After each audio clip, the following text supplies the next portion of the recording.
ત્યારે ભગવાને પોતાની લલાટના દ્વારા દેવીઓને ઉત્પન્ન કર્યા અને અસુરોનો નાશ કર્યો. એટલે જ્યારે અત્યારે દુનિયાની અંદર જ્યાં જોઈશું ત્યાં અસુરોનો ત્રાસ ઘર ઘરમાં છે કે નથી? શું કહીશું? છે કે નથી? નાના મોટા કોઈક ને કોઈ રૂપમાં ક્યારે અસુરની પ્રવેશતા થઈ જાય તે ખ્યાલ આવતો નથી.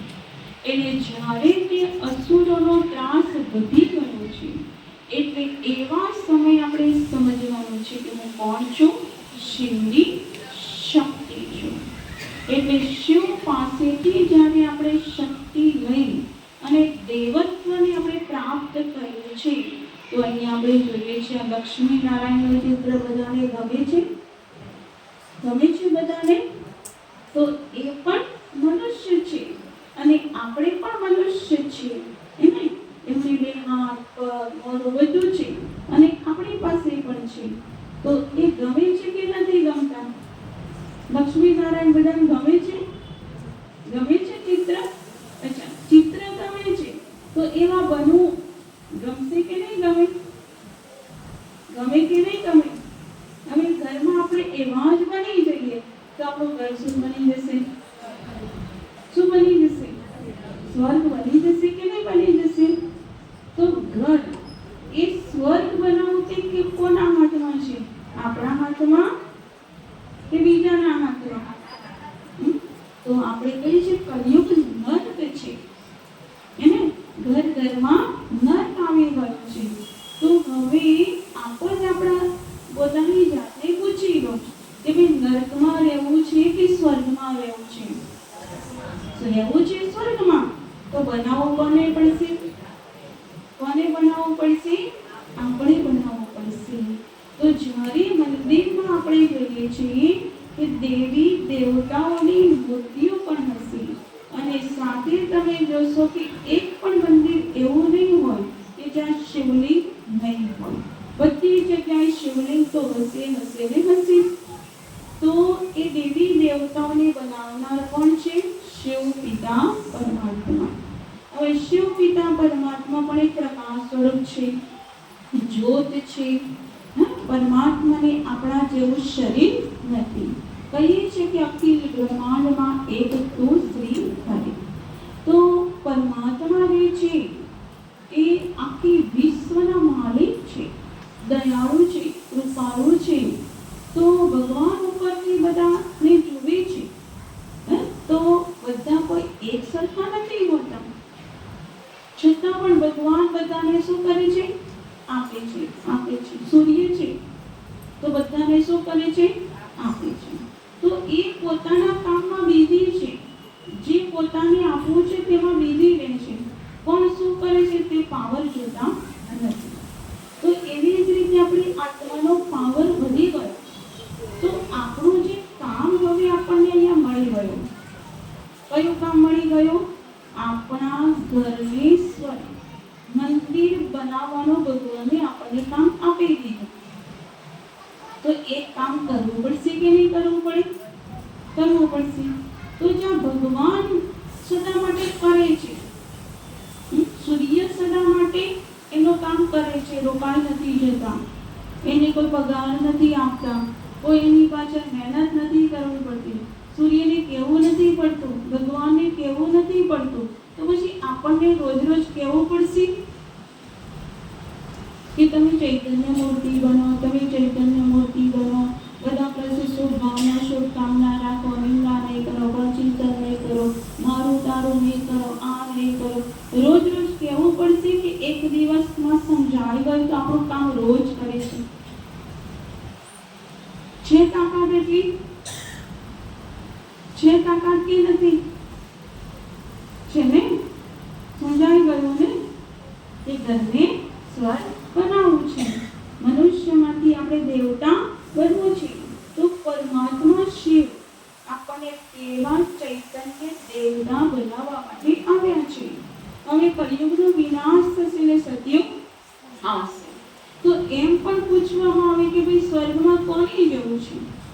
તો તેમાં બી બધા તૈયાર થઈશું કે નહીં થઈ જઈશું? શું કહીશું? બધા સ્વર્ગમાં જવું છે તો બધા શું કહીશું? હા, તો સ્વર્ગમાં બધાને જવું જ છે, તો મરીને સ્વર્ગમાં જવું છે કે જીવતા જીવત?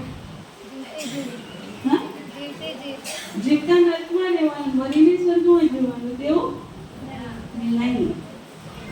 આપણે આપણા માટે તો ચૈતન્ય દેવી બનવાનું જ છે, પણ જે આપણો કુળ છે, આપણા સંતાન છે, તો કહીએ ને હંસ છે તો હંસના બાળક હંસ જેવા જ હશે, એને બરાબર ને?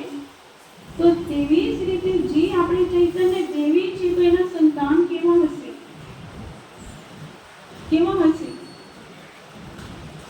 ચૈતન્ય દેવી સ્વરૂપ બનીશું તો એના સંતાન કેવા હશે? દૈવી સ્વરૂપમાં હશે. પણ પહેલા દૈવી સ્વરૂપ ચૈતન્ય શક્તિ કોને બનવું પડશે?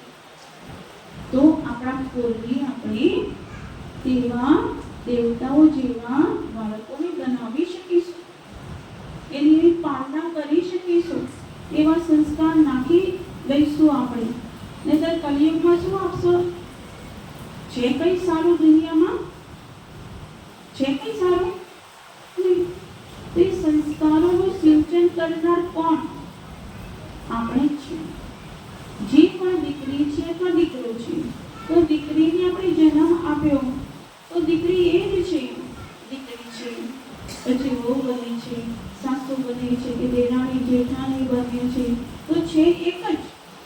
રૂપ તો આપણે બનાવે, એ તો ખાલી કેવા માત્ર બનાવ્યા, પણ એ જ દીકરી ઘરે છે, અહીંયા છે, ક્યાંય પણ છે તો દીકરી છે તો દીકરો. પણ ત્યાં રૂપ કેટલા છે? દેરાણી જેટલા. કઈ દીધું? શું થયું? સાસુ વહુ શું થયું?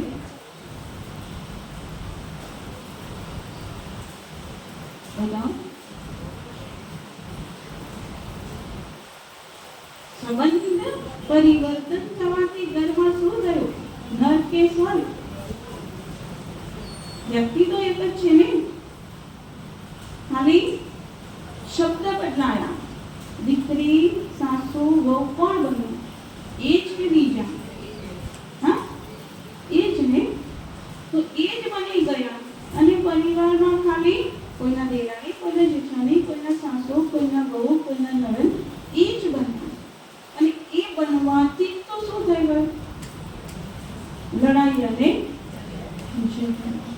તો રૂપ એક જ છે, દીકરી એક જ છે, પણ આ જ્યાં બનવાથી અંદર લડાઈ અને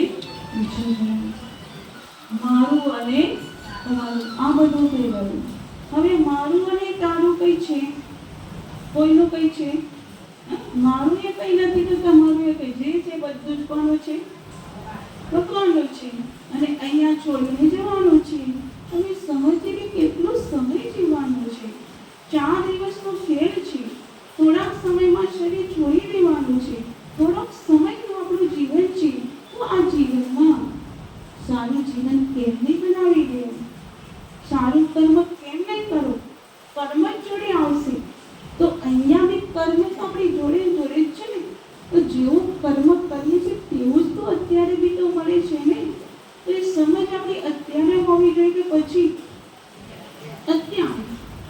તો અત્યારે સારા કર્મ કરીશું તો આ જીવનમાં સારું રહેવાનું છે.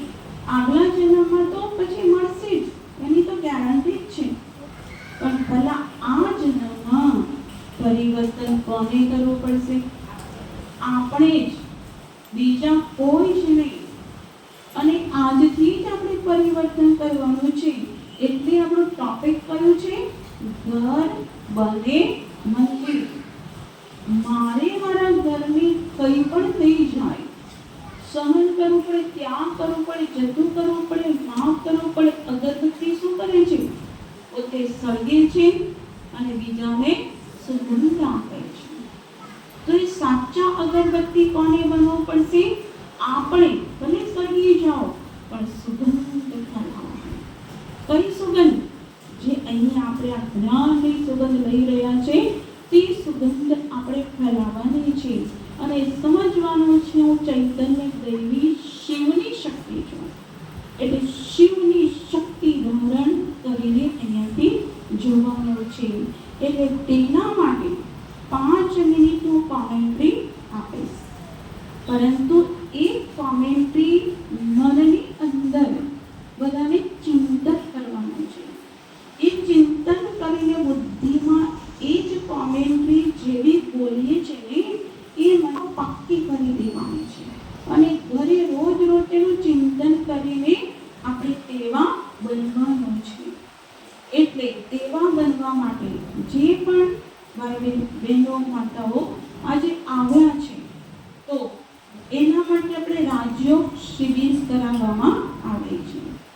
એટલે જો તમે આવતીકાલથી 5 થી 6 જે નવા આવ્યા છે અને નથી આવ્યા તેમને રાજયોગ શિબિર કરવી પડે. રાજયોગ શિબિર કરીને તો જ આ બધું જ્ઞાન બુદ્ધિમાં બેસી જાય. આપણા જીજ્ઞાબેન નગરપાલિકામાં પ્રમુખ હતા તો એમને એમ કે ગઈકાલે પ્રોગ્રામ છે તો કાલે આવી ગયા. પછી કાલે તો પ્રોગ્રામ ન હતો તો પછી એમને એટલા બેસીને જ્ઞાન સંભળાવ્યું. પછી મેં કીધું આવી રીતે શિબિર કરવી પડી તો આજથી શિબિર કરવા માટે આવી ગયા.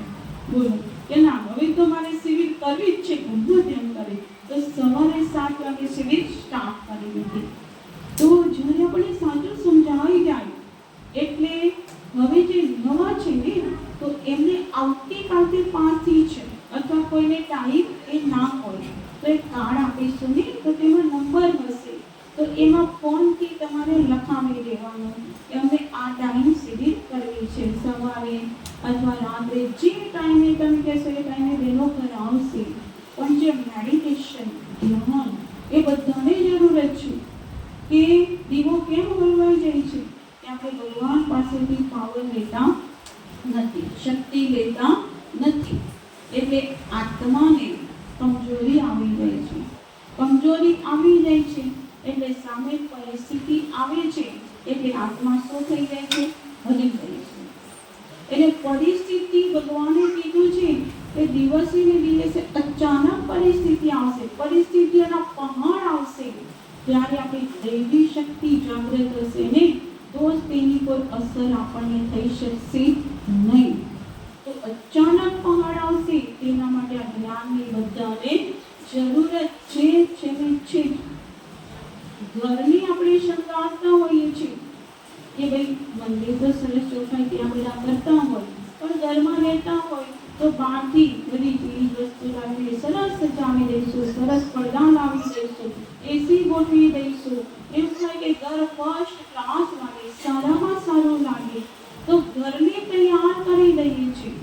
પણ મંદિર જો બનાવવું હોય, આપણે મૂર્તિ બનવું હોય તો એ તૈયાર કરવામાં વાર લાગે કે ફટાફટ થઈ જાય? વાર લાગે ને. તો ઘરને સજાવવું, સાફ કરવું, સારું લાગે કેવું બધું લાવીને ભરવું એ બધું જ સરસ આવડી જાય. પણ પોતાને સજાવવાનું, પોતાના ઘરને મંદિર બનાવવાનું સાચું શું છે? સાચું શું છે? એ છે ને જે આપણે રહેવાનું છે, આપણે કર્મ કરવાનું છે એ અત્યારે નહીં પ્રાપ્ત કરીશું તો પછી તો આત્મા પછી કઈ થઈ શકશે નહીં.